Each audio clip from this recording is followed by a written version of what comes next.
নির্বাচিত হতে হলে কি করা লাগে? নির্বাচন। বলেন বলেন, আরো জোরে বলেন। নির্বাচন না করে কেউ নির্বাচিত হতে পারে? অথচ আমাদের কপাল খারাপ, এই 15.5টা বছরে নির্বাচন পদ্ধতি ধ্বংস করে দিয়েছে। আমরা নির্বাচিত হব কি করে? এখানে এতদিন যারা 15.5 বছরে ছিল একটাও নির্বাচিত না।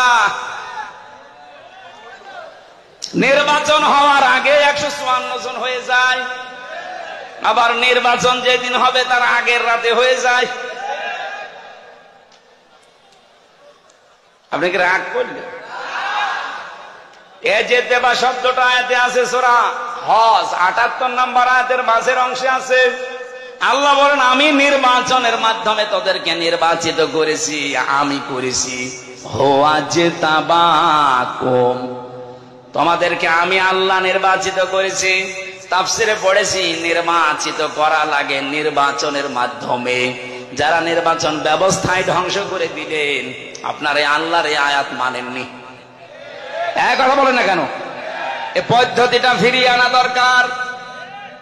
আশা করছি যারা দায়িত্বে আছে একটা সম্মানজনক সময় নিয়ে তাড়াতাড়ি নির্বাচন দিয়ে এদেশের মানুষকে এই জনগণের দ্বারা নির্বাচিত হওয়ার সুযোগ করে দেন। একটা নির্বাচিত সরকার যতদিন না আসবে ওদের ওই ষড়যন্ত্র কিছু বসে নেই, চলতেছে। সূক্ষ্ম কিছু বিষয় এখানে আছে। নির্বাচিত সরকারের কাছে নির্বাচনের মাধ্যমে ক্ষমতা দিয়ে দেন, এদেশে যে ষড়যন্ত্র চলছে এটা থেমে যাবে, দেশটা আবার দাঁড়িয়ে যাবে ইনশাআল্লাহ। এরপরে শব্দে আল্লাহ জবাব দিয়েছেন, ওমা জাআলা আলাইকুম ফিদ্দীনি মিন হারাজ। দিনের উপরে চলতে গিয়ে যে বাধা বিপত্তি আসবে, যদি নির্বাচিত তোমরা হয়ে যেতে পারো, তোমরা যদি বাছাই হতে পারো, ছাঁটাইয়ের ভেতরে না পড়ো, যত বিপদ আপদ আসবে আমি আল্লাহ নিজে দূর করে দেব। এই জন্য নির্বাচনের মাধ্যমে নির্বাচিত হয়ে কোন মানুষ যদি আল্লাহর বাছাইয়ের ভেতরে পছন্দের ভেতরে পড়ে যায়, আর কোন মানুষ যদি ছাঁটাইয়ের ভেতরে কাটার ভেতরে পড়ে যায়, এদের কপাল খারাপ। আমরা যারা এই দেশে আল্লাহর বিধানকে জারি করার জন্য আল্লাহ পাক কর্তৃক মনোনীত নির্বাচিত বাছাইকৃত হয়ে পড়েছি, জীবনের কিচ্ছু চাই না। আমরা যেহেতু বাছাইকৃত হয়েছি, আল্লাহ পাক অবশ্যই তার জান্নাত আমাদেরকে দেবেন। وَلِيَعْلَمَ اللَّهُ الَّذِينَ آمَنُوا وَيَتَّخِذَ مِنكُمْ شُهَدَاءَ وَاللَّهُ لَا يُحِبُّ الظَّالِمِينَ। তোমাদের ভেতরে যার ঈমান এবং অ্যাক্টিভিটিস গুলো আমার কাছে পছন্দ হয়, তাকে আমি আল্লাহ সাধারণভাবে বিছানায় ফেলে মরণ দেই না, ওর মরণ হয় আমি আল্লাহর দরবারে শাহাদতের মরণ। বলেন আল্লাহু আকবার।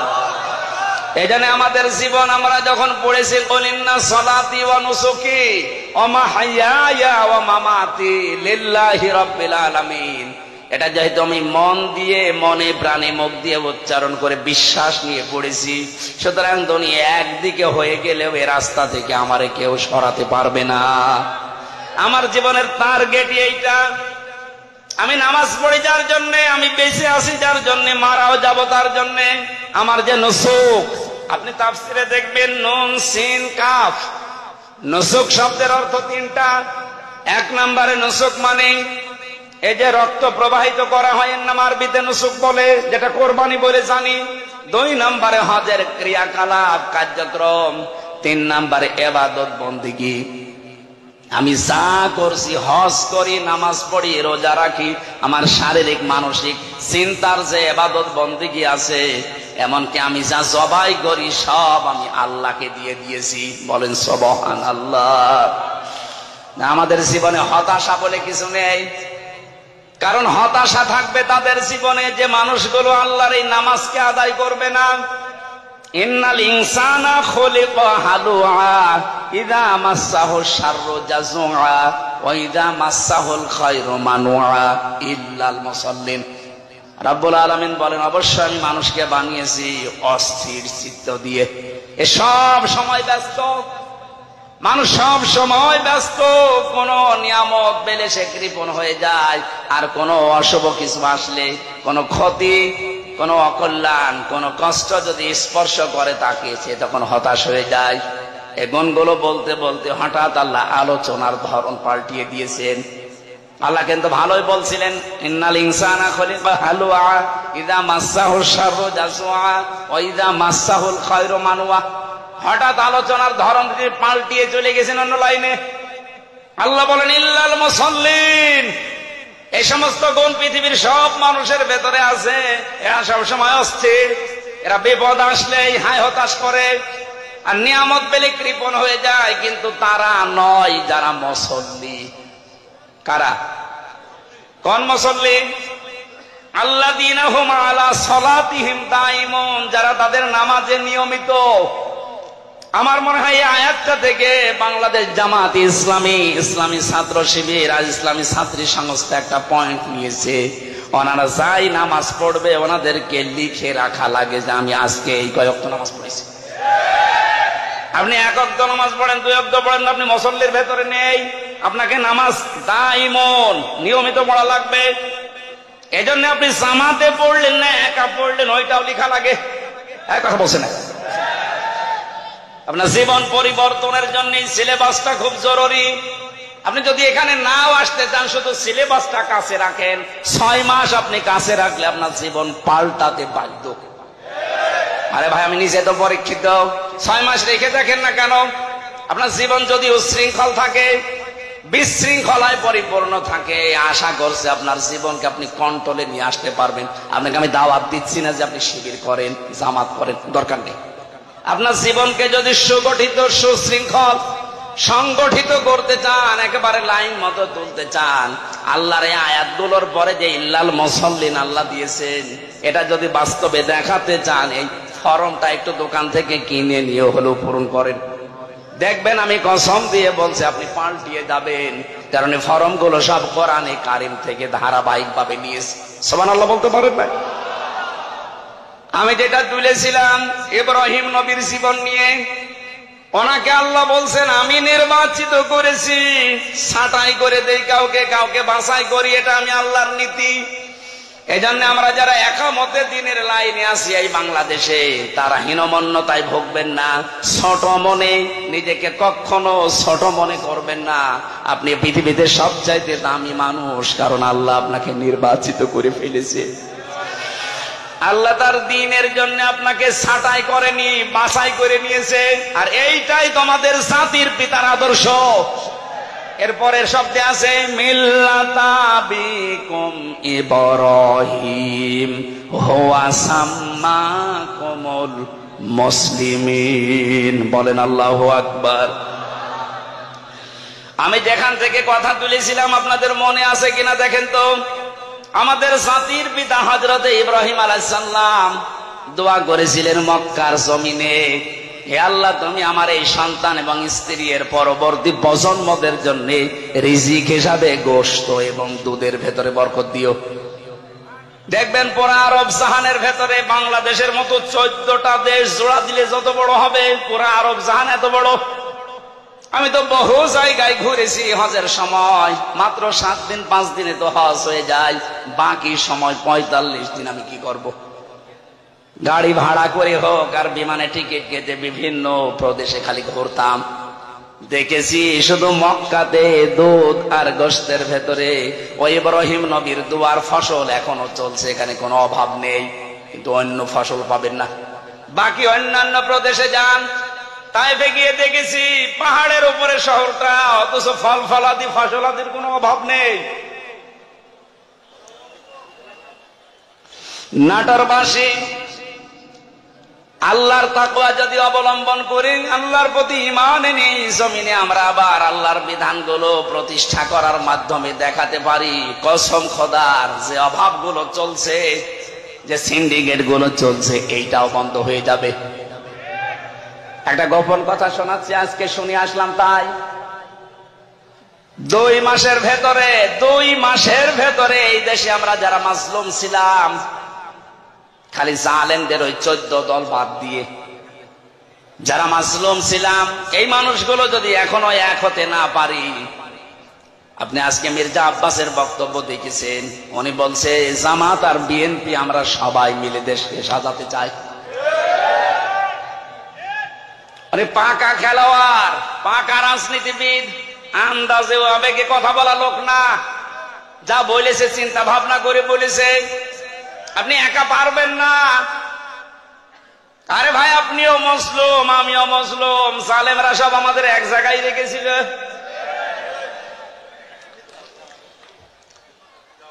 আমি অবদান স্বীকার করি, এই জন্য শুকরিয়া আদায় করছি। জনাব তারেক জিয়া সাহেবের পিএস আমার সাথে 3 বছর ছিল পাশে। শ্রদ্ধাভাজন বড় ভাই জনাব মিয়া নুরুদ্দিন অপু ভাই, ওই 4 দেওয়ালের মাঝে ভাইটা আমাকে বহু সাহায্য সহযোগিতা করেছে। ওনার বন্ধু ছিল গিয়াসউদ্দিন মামুন ভাই, ওনার দ্বারা আমি বহু উপকৃত হয়েছি ওই ভেতরে। কারণ ভেতরে আমাদেরকে এমন অবস্থায় রেখেছিল, জেলে না সেলের ভেতরে। ওখানে উপকার পাওয়া খুব কঠিন। সবচাইতে বেশি উপকার পেয়েছি শাইখুল হাদিস আল্লামা মামুনুল হক হাফিজাহুল্লাহর কাছ থেকে। এই লোকটা যেহেতু আমার পাশের রুমে 3 বছর ছিল, বহু কষ্ট আমার জন্য স্বীকার করেছে। এই 3টা বছর আল্লাহ যেন পরিপূর্ণ উজরত দুনিয়া আখিরাতে পরিপূর্ণ করে দেন, বলেন আমিন।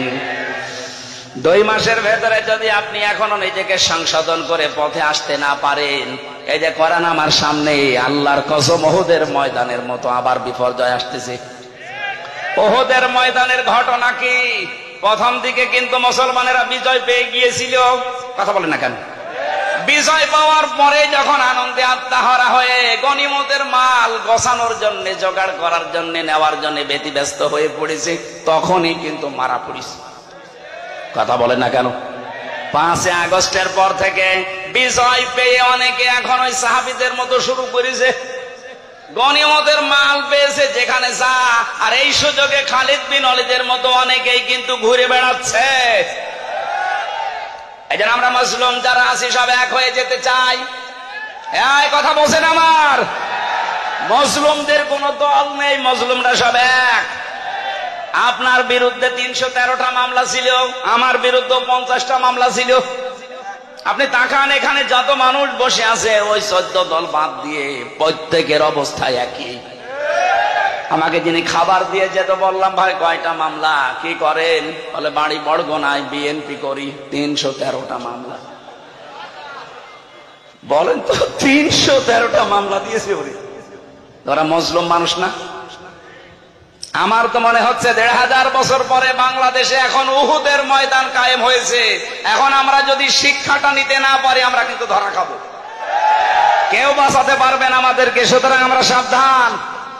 মির্জা আব্বাস সাহেবের কথাটাকে বারবার গুরুত্ব দেন, নয়তো আপনি আনন্দে আত্মহারা হয়ে থাকবেন। খালিদ বিন ওয়ালিদের মতো মানুষ পাহাড়ের পাদদেশ থেকে চুরি করে এসে একেবারে কচু কাটা করে শেষ পর্যন্ত বিজয় ছিনিয়ে নেবে। আমরা অন্তত এইটা সামনে হতে দিতে চাই না। এই কথা বলেন না কেন? জালেম যারা ছিল আর ওদের দোসর, ওদের কথা বাদ দিলাম। বাকি আমরা যারা মজলুম, সে দলের লোক হন। মাজলুমদের কোন দল এখন আর নেই। মাজলুমদের একটাই দল, যেহেতু এখন স্বৈরাচার নেই, আমরা সব মাজলুম, আমরা দেশকে সাজাতে চাই। আর আমরা অন্য ধর্মের মানুষের তুলনায় এদেশে মুসলিম বেশি, এই হিসাবে বলছি। অন্য ধর্মের লোক যদি 96 ভাগ থাকতো, আমি এটা বলতাম না। যেহেতু এখানে 96 ভাগ আমরা আর যাই করি মুসলিম। কথা বলেন না কেন? এই পরিচয় থেকে আপনি বের হয়ে যেতে পারবেন যে না আমি ফুল হাতা, বলতে পারবেন? আমরা হাফ হাতা। কথা বলছেন এখানে? এখানে ফুল হাতা আছেন কোনটা? হাত তোলেন তো। নেই, আলহামদুলিল্লাহ। না, আছে যে একটা বাজারে মাজারে বসে আছে। তো এখানে কোন ফুল হাতা আছে? সব কি হাফ হাতা? কয়েকটা থাকতে পারে, ওই যে ওইটা এখনো তো দেয়নি, 2-1টা আছে, ওগুলো দিয়ে দেবে। কিন্তু আমরা যারা হাফ হাতায় আছি, সত্যি কথা বলছি, আমাদের এই পরিচয় দেওয়াই লাগবে আমি মুসলিম। নামাজ, রোজা, হজ, যাকাত হয়তো কম বেশি হয়ে যায় আমাদের, কিন্তু এই পরিচয় দেওয়া লাগবে না যে আমার নামের আগে মোহাম্মদ আছে, আমার নামের আগে সিরি আছে। কথা আমি লিখতে পারবো? কথা বলেন না কেন? সুতরাং যারা মুসলিম এই শব্দটা লেখেন যে মোহাম্মদ আমির হামজা, তাদের এখন সব এক হওয়া লাগবে, সব একদিকে চলে যাক। 15.5 বছরের স্লোগান ছিল যে আমরা স্বৈরাচার বাদ দিয়ে সব এক, সেই সুযোগ আল্লাহ তৈরি করে দিয়েছে। সুতরাং আমরা সব এখন কি এক? বলেন বলেন। এখন হওয়ার পরে এখন দেখবেন যে আপনি চূড়ান্ত ভাবে থাকবেন কাদের সাথে? 2 নম্বরে যারা ফাসাদ সৃষ্টি করে। ফাসাদ মানে কি বললাম? ফাসাদের 9টা অর্থের প্রথম অর্থ এটা, যারা মানুষের তৈরি করা আইন কানুন প্রতিষ্ঠা করতে চায়, আপনি আর সামনে তাদের সাথে থাকতে পারবেন না। দেখবেন আস্তে আস্তে সব মুসলিম এক হয়ে গেছে। আল্লাহ আমাদেরকে আয়াতটা মেনেছে। আমি আয়াতটা কি বানালাম? বলেন বলেন। এটা আছে সূরা শুআরার 151 152 নম্বর আয়াত। এখানে নেতৃত্ব, এটা কিন্তু শুধু দুনিয়ার বিষয় হলে আমি কোনো অনুষ্ঠানে বলতাম না। কিছু মানুষ গীবত করে বাইরে বসে বসে, হুজুর শুধু নেতৃত্বের কথা বলে। আরে ভাই, এটা তো আমার জীবনের সাথে আখিরাতের সাথে সম্পর্কিত। 2 নাম্বারটা বলছি, 27টা পেয়েছি আমি, সব বাদ দিলাম, এইটা শেষ করে আমি তাফসিরে যাব। আপনারা আছেন তো? আছেন, আপনারা আছেন। 2 নম্বর হচ্ছে, আমি আয়াতটা আগে দলিল বলি, এরপরে আপনি দেখবেন সূরা নিসা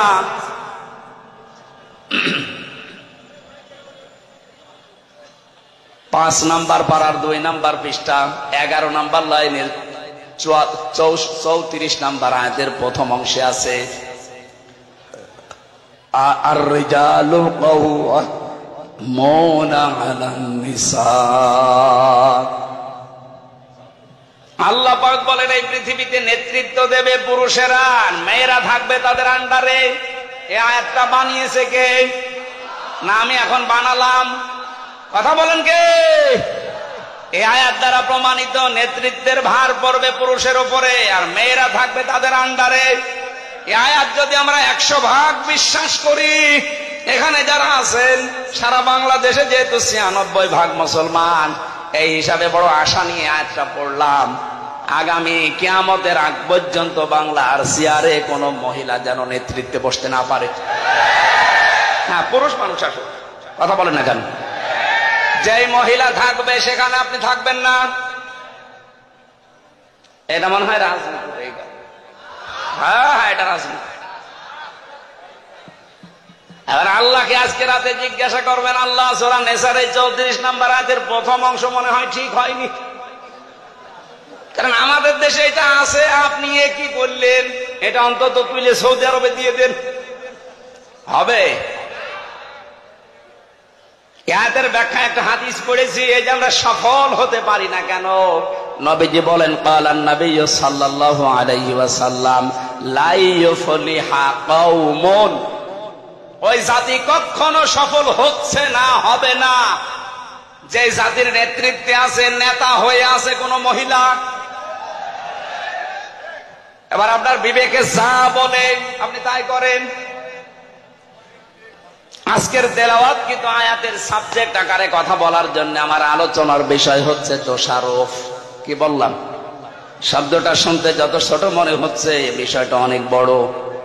এই যে দোষারোপ করেন আন্দাজে যারে তারে, এই বিষয়টা যে কত সেনসিটিভ বিষয়, মানুষের অন্তর পর্যন্ত মরে যায় এই দোষারোপ করার এই গুনাহ যদি আপনি করেন। আমি একটা বই পড়েছি, 16টা রোগের কারণে মানুষের অন্তর মরিয়ে শেষ হয়ে যায়, তার ভেতরে প্রথম হচ্ছে যারা দোষারোপ করে। সূরা নিসার 112 নম্বর আয়াত প্রমাণ দিচ্ছেন আল্লাহ, ওমাই ইয়াকসিব খাতিয়াতান আও ইসমান সুম্মা ইয়ারমি বিহি বারিআন ফাকাদ ইহতামালা বুহতানা ওয়া ইসমান মুবিনা। এই পৃথিবীতে অনেক মানুষ এমন আছে, হে নবী আপনি দেখবেন, তারা নিজেরা অন্যায় করে, নিজেরা অপরাধ করে, নিজেরা পাপের কাজ করে। আর এই কাজটা যখন সংগঠিত হয়ে যায়, একটা নিরপরাধ ভালো মানুষ নির্দোষ মানুষের উপরে পাপটা চাপিয়ে দেয়, দোষটা চাপিয়ে দেয়, সে যেন প্রকাশ্য পাপের বোঝা বহন করছে। আজটা যে কত বাস্তব, আপনি এই 5 আগস্টের পর থেকে মিলে যাবে। এই 15.5 বছর যারা আন্দাজে মানুষের উপরে নিজেরাও অন্যায় করে দোষ চাপিয়ে দিত, সেই দোষ এখন আল্লাহ তাদের ঘাড়ে চাপিয়ে অলরেডি মানুষকে দেখাচ্ছে। এদেশের যত অপকর্মের মূল হোতা, আমি কোরআন সামনে নিয়ে মিথ্যা কথা বলছি না, সত্য কথা বলছি, ছাত্রলীগ। কারণ আমি জেলে দেখেছি বিশ্বজিৎকে হত্যা করেছে যারা, আবরার ফাহাদকে যারা হত্যা করেছে সব আমার সাথে ছিল। আমি জিজ্ঞাসা করেছিলাম ওই শাওনকে, ফাঁসির আসামি ছিল, এখন যাবজ্জীবন 30 বছর জেল। মাঝে মাঝে খাবার দিতে আসতো, উনি রাইটার ছিল, লিখতে আসতো নাম। বললাম আপনি এই কাজ করলেন কেন, এখন কেমন লাগে? জীবনের সবচাইতে বড় মারাত্মক ভুল আমার এইটা। ওই সময় কেন ওদের আদর্শে অনুপ্রাণিত হয়ে বিশ্বজিৎ কিন্তু বারবার বলেছিল, ভাই আমি আপনার ধর্মের লোক না, আমি হিন্দু মানুষ। যদি আপনার বিশ্বাস না হয় আপনি আমার লুঙ্গি খুলে প্যান্ট খুলে দেখেন আমার ফুল হাতা। কথা বলছেন এখন? ও কিন্তু বলেছিল যে আমি হাফ হাতা না, এরপরও ওকে আমরা ছাড়ি নাই, জায়গায় শেষ করে দিয়েছি। এই অন্যায়টা করার পরে চাপিয়ে দিতে চেয়েছিল ইসলাম পন্থীদের মাথার উপরে, আল্লাহ তাদের মাথার উপরে দোষটা চাপিয়ে দুনিয়ার মানুষকে দেখিয়ে দিয়েছে। ক্ষমতার কারণে, প্রভাব প্রতিপত্তির কারণে, টাকা পয়সার কারণে অনেক দোষ তাদের ঢাকা ছিল। আল্লাহ 5 তারিখের পর থেকে সব এখন এই যে আয়াতের শেষের শব্দ ফাকাদিহতামালা বুহতানা ওয়া ইসমাম মুবিনা, ও যেন প্রকাশ্য পাপের বোঝা বহন করে বেড়াচ্ছে। ঠিক তাই, এমন বোঝা আইসিটি গতকালকে সংবাদ সম্মেলন করে জানিয়েছে পরশুদিন, যদি এই দেশে নিষিদ্ধ সংগঠনের কেউ পরিচয় দেয় তার 6 মাস জেল।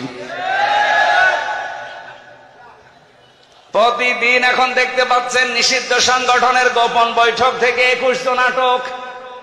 আপনি এটা এতদিন চালিয়েছিলেন ইসলামপন্থী মানুষদের উপরে, আল্লাহ পুরা উল্টিয়ে দিয়েছে। এই কথা বলেন না কেন?